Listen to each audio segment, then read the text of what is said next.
So, ano po kaya yung pagkakaiba ng parasite and parasitoids?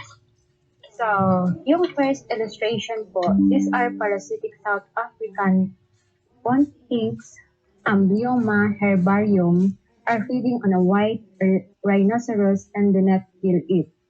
So, while yung sunod po, these braconido wasp parasitoids, Ecology congregatus, kill their host, in this case, a catalpa sphinx caterpillar. So, the difference between the two, yung parasites po, ina-attack niya yung host niya, but hindi po pinapatay. Unlike ng parasitoids, pinapatay niya yung host niya.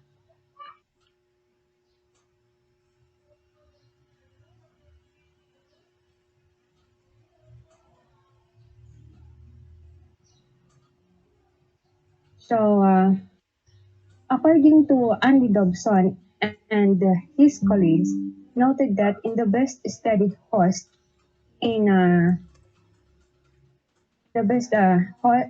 studied host in parasite taxa, mammals and their helminth parasites or worm-like parasites, each mammal hosts two cystode species, two termatodes, four nematodes, and one acanthocephalan. So, as shown in the figure, figure to 15.2, save some of the lessons in via messenger. conrich So I'm happy. teas, it's have almost less than 4 number of parasite species. In ostrich teas, almost 6 number of parasites. So amphibia, almost more than 4 number of parasites. In reptilia, more than almost 4 parasites. In class Aves, almost or more than 10 number of parasites. Sa mamalya po, almost 8 number of parasites. So, yung data, pinapakita po dyan na mas marami yung number of parasites sa birds, sa mga class Aves. So, may nabasa po ako, while class Aves, especially po yung birds, are prone to parasitism or parasites. Because sabi po doon, individuals or birds or migratory species may be more likely to become infected by parasites because they cross different regions. So, pwede pong dun or they are being exposed to a wider range of parasites.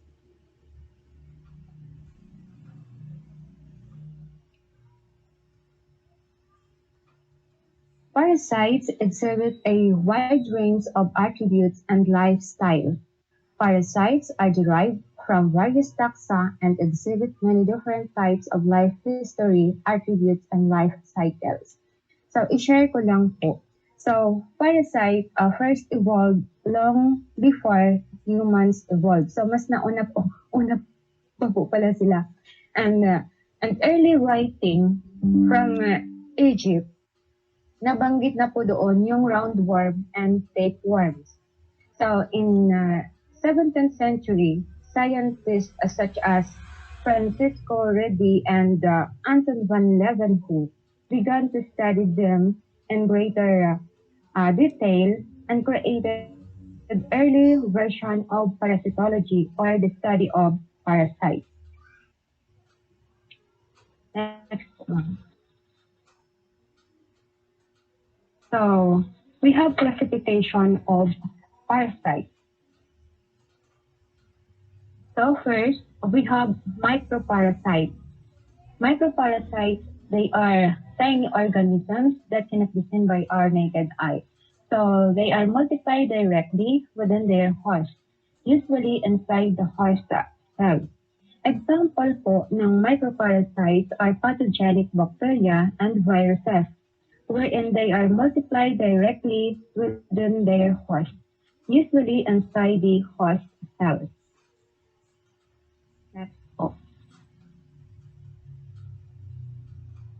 So another is parasites, usually visible to the naked eye and have relatively long generation time. So, example po ng macroparasite are schistosomes. Schistosomes live in the host but release infected juvenile stages outside host body. So most of the schistosomes require more than one host species to complete their life cycle.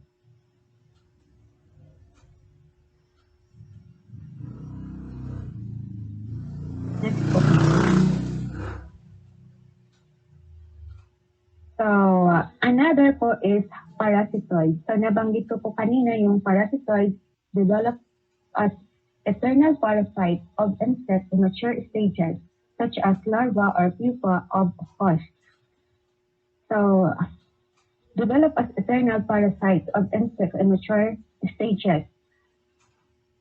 The adult parasitoid lay its eggs in or on the host, and the larva usually develop eternally. So eventually po, the adult parasitoids emerge, ultimately killing the host organism. So pinapatay po nila yung host.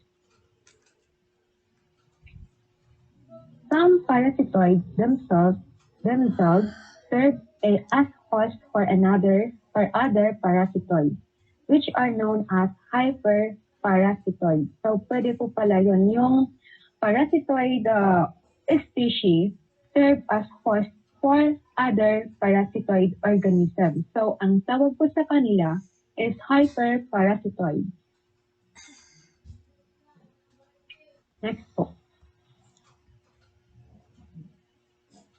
So that is the example po of parasitoid. So ng sounds, ma'am.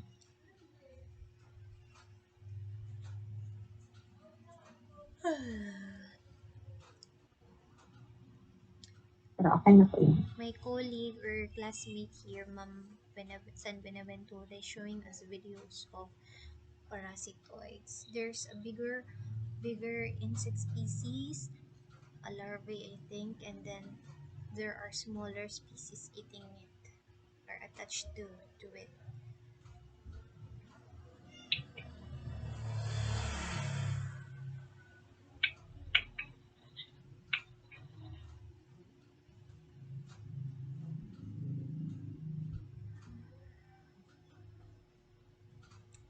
It's like these are like caterpillars being attacked by these parasites, if I'm not mistaken.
So, yun pong nakita natin is yung sample po ng parasitoid, yung caterpillar, pinagprotektahan niya yung wasp inside her body till it's hatched. So, and until it's starved to death. So, ang sama. So, pagkatapos alagaan, siya yung mamamatay. Okay, next po. So, we have ectoparasites live on the outside of the host body. So, example Si po Maima, ng halika dito. ectoparasites May are puto, oh. yung lice po natin or yung sa mga aso, pulgas, then yung garapata. So, sample po ng ectoparasite. Next po, we have endoparasites live on the inside of the host body. So, example po, tapeworms, pinworms, and ascaris. So, may i-share lang po ako dun sa dito sa endoparasite. So, once po pala na madami na talaga siya sa katawan, tapos hindi na nakakaya ng isang inuman lang ng gamot, so dadaan na po pala yan sa operation. So may kakilala po kasi akong teacher na po siya, nag-share siya about sa student nila na minsan daw po yung estudyante hindi na daw po pumapasok pero akala po nila buntis kasi po lumalaki yung tiyan. Pero po yung nang pinulungan po para dalhin sa ospital, doon po nalaman na ang ano po pala is parasite yung laman ng tiyan. So according po dun sa result, almost 2 kilogram na po. Kung hindi po kaya or hindi na po siya kayang madala sa isang inuman lang. So, pero kung nag-under po ata yun ng yung i-clean po or ibabacuum yung NCC niya. Tapos yun, operahan po ata. Yan po. Next po, ma'am.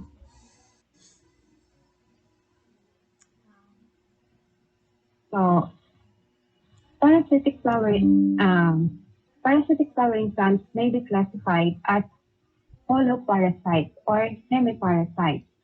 When we say po holoparasite, plants that are lack chlorophyll and are totally dependent on the host plant for their water and nutrients. So example po nito is Rafflesia arnoldi. So ang kaibahan niya po sa hemiparasite, wala silang chlorophyll. So hindi po sila makapag-process ng photosynthesis.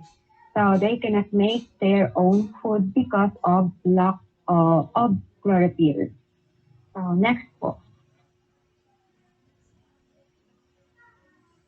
So, kung sa holoparasite po is lack of chlorophyll, ito naman tong hemiparasite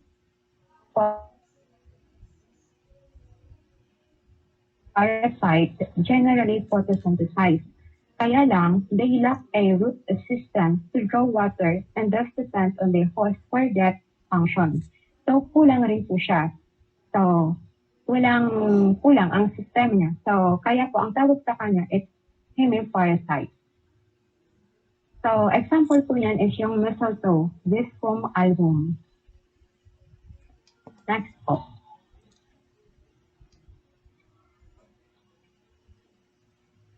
Okay, table 15.1 shows variations in some general life history traits of parasitic and predatory organisms.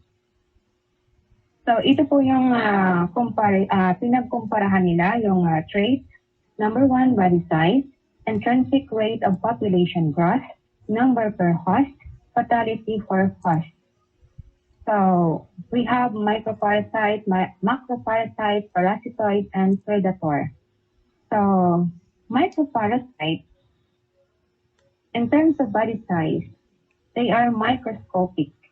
So, while macroparasite, smaller than host, parasitoid, similar in size as wasp and moth.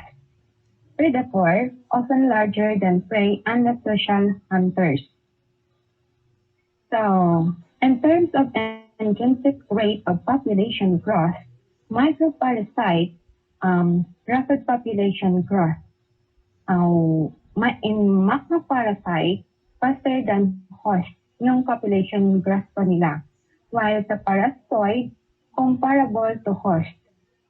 Sa predator, comparable but often slightly slower than prey. In terms of number per host, in macroparasite, one host usually supports populations of several different species.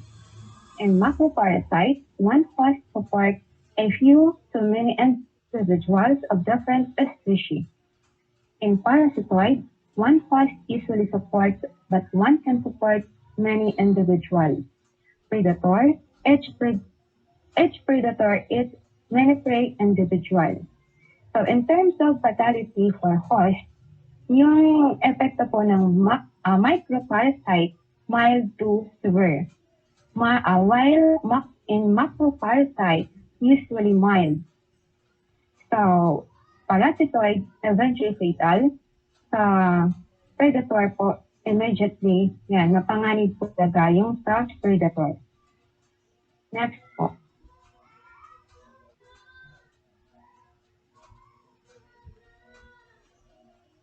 Okay po. Many species of macroparasites cannot complete their life cycle without the presence at least two different host species. Such parasites are said to have complex life cycles. So we have kinds of hosts. So number one, we have definite host. It is the host in which parasite exhibits sexual reproduction. Then we have intermediate hosts are species contains or containing non-reproducing forms of the parasite. So in figure 15.4, it shows that number one, we have definitive host. So, yan pong nasa taas. Ano po? So, definitive host sterling contains adult reproductive acanthocephalan worm parasites in their intestine. So, next stage, eggs pass out in bird feces. So, nailabas po yung parasite through sa feces ng bird. Then, we have intermediate hosts, such as pill bugs, eat birds of feces, and ingest. So, parasite eggs hatch into juvenile. Then, juvenile parasites change the pill bug behavior, so causing adults to wander out into open spaces.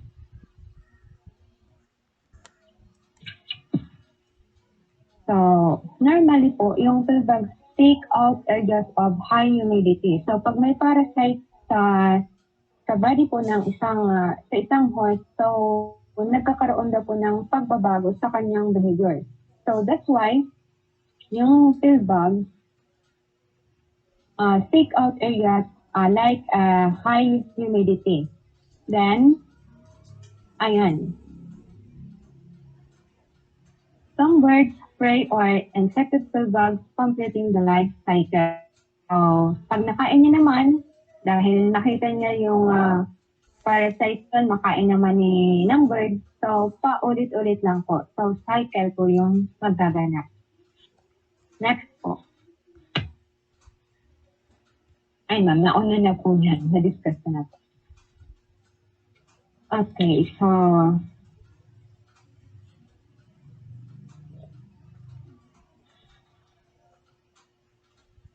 some parasites have a complex life cycle. When we say po like complex life cycle involving a transmission between several hosts. Marami-rami nang dadaanan yung parasite bago ulit makadating sa kanya. To facilitate transmission, ayun na po, many parasites induce changes in the behavior or core of one host, making that host more susceptible to being eaten by a second host. So the term is enslaver parasite. So kagaya po ng nasa figure 15.5, yung adult flukes produce eggs inside a cow. Then, the eggs are passed into the cow's feces. Then, snails eat the fluke eggs, which later hatch in the snail's intestine and sexually produce offspring.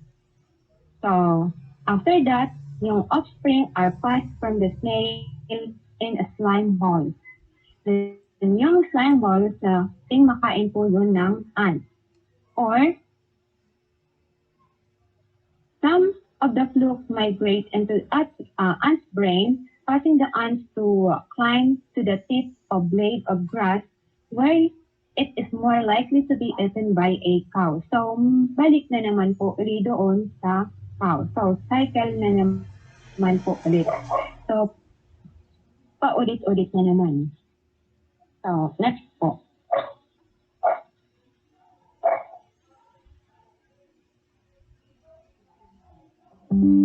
So Manuel Verdoy and his colleagues presented four different types of odors and chose to rats. Their own smell, yan pong nasa unahan.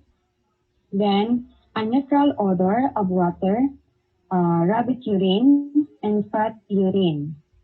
So, pinapakita ko sa data that non-infected rats choose the cat smell the least often. So while infected rats choose the cat smell the most often. So after their own smell.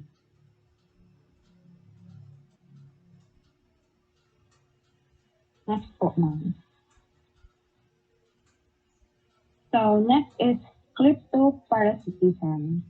So what is kleptoparasitism? Parasitism by theft is a form of feeding where one animal takes food that another has. So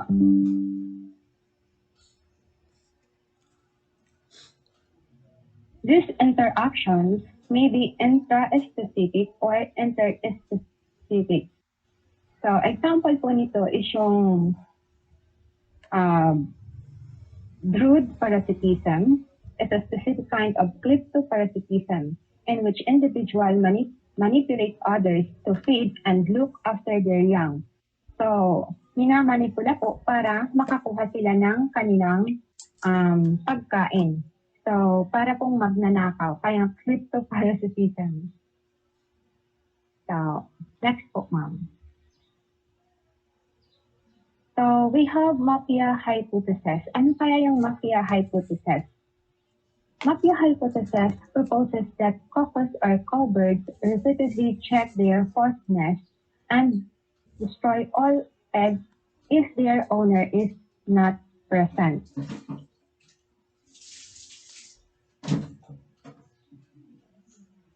And hindi lang po dinidestroy or sinisira yung kanyang nest, but kill or injure the nestling. So, pinapatay din po nila.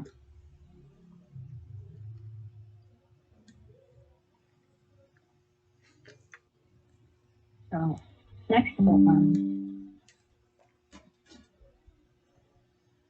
So, hosts have evolved many different types of defenses against parasites. So, number one, we have innate immunity. It's constituted by body's defenses present at birth. So, kung baga po, yung pang-depensa pong yun ay nandun na talaga sa body ng host. So, since birth, while acquired immunity developed after the body is exposed to a parasite. So, siguro po yung sa invertebrate, example po sa atin, sa human, innate immunity is often conferred by phagocytes. So, pag may nakakapasok po sa ating microbe sa katawan natin, yung cells natin are capable for phagocytosis. So, sino yung nagtatrabaho or ano yung part ng katawan natin yung nagtatrabaho? So, yung blood, hemolymph, or organs. In phagocytosis, a cell engulfs a parasite and use enzymes to destroy it. So, yan po yung sample ng innate immunity. Kung baga po, talagang nandun na sila sa atin. So, yun naman pong acquired immunity develops after the body is exposed to a parasite. So, siguro po ang sample nito kapag halimbawa, mayroon tayong ano yan. So, yung pang-depensa natin, yung sample po nito is yung vaccine. So, pang-depensa doon sa mga mga microbes or dun sa mga parasites.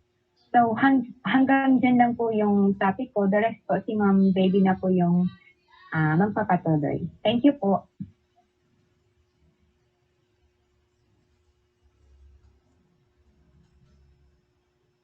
Good afternoon po. So I will continue to discuss about parasitism. So Ma'am Vanessa, she discussed to us the different classification of parasites. So we need to remember that because later magagamit natin yung knowledge about a different classification of parasites. So our objective for the next session is number one, we will enumerate the effects of parasites to the native populations. Second, explain the host parasite model. And then last, describe how climate change can increase the parasitism rates. So, Ma'am Vanessa discussed parang introduction about parasitism. And parasitism can cause high mortality rate sa native population. Under high mortality rate, later on we will be discussing about parasite removal studies and invasive parasites. First, let us look at the table. So parang overview lang siya that parasitism has